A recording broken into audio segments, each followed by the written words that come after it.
Hi there. I'm Janet Chandler with the Cullman Tribune, and I'm here to read you a bedtime story tonight. I'm going to be reading from Mickey and Minnie Storybook Collection.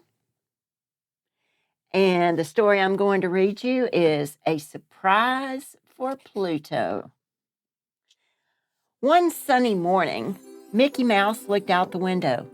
"What a beautiful day," he exclaimed. "This is perfect building weather." His nephews, Morty and Ferdy, joined him. "What are you going to build, Uncle Mickey?" asked Morty.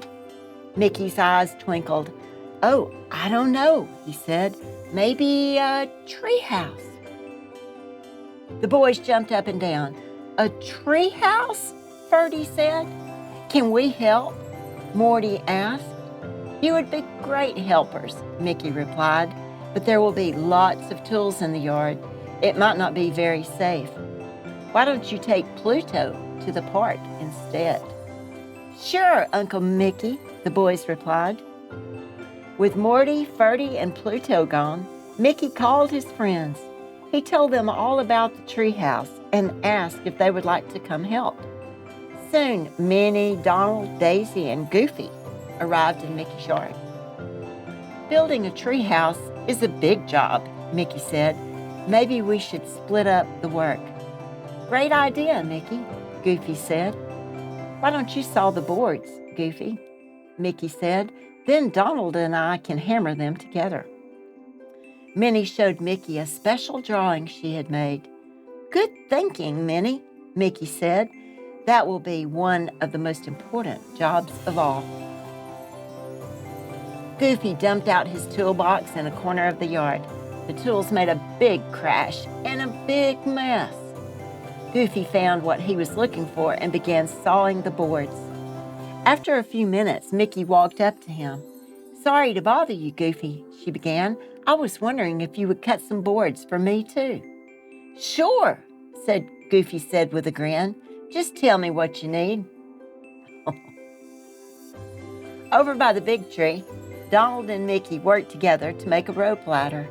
When they finished, Mickey attached the ladder to the thickest branch. He gave the ladder a strong tug. It did not budge. "That should do it," Mickey said. "Once we finish building, we can use this ladder to climb into the treehouse." Just then, Goofy brought them a stack of boards. "Here you go," he said proudly. "I still have to saw the boards for the roof, but you can use these for the floor and the walls." "Thanks, Goofy," Mickey said. Mickey and Donald climbed into the tree, pulling the boards behind them. The sounds of their hammers echoed through the backyard as the friends started building. Across the yard, Minnie pulled her hammer out of her tool belt. As she picked up the first board, she realized that she had forgotten something very important. Minnie hurried over to the big tree. "Do you have any extra nails?" she called up. "I left all of mine at home." "I have some," Donald said. He fished a box of nails out of his tool belt and gave them to Minnie. On the way back to her project, Minnie stopped to see how Daisy was doing. "Wow, Daisy," Minnie said, "you mixed up a lot of paint." Daisy giggled. "I might have mixed a little too much," she said. "Do you need any paint for your project?" "Thanks, Daisy," Minnie said. "That would be great." Soon everyone was hard at work. Buzz, buzz, buzz went the saw. Bang, bang, bang went the hammers. Swish, swish, swish went the paintbrushes. Mickey's yard was a very busy place. Later that day, Morty, Ferdy, and Pluto came home from the park. Morty and Ferdy couldn't believe their eyes. "Wow," the boys cried. "This is the best treehouse ever," added Ferdy as they scrambled up the rope ladder. Beneath them, Pluto whined. He couldn't climb the ladder like the others. Mickey understood right away. "Don't worry, Pluto," he called. "Come around to the other side of the tree."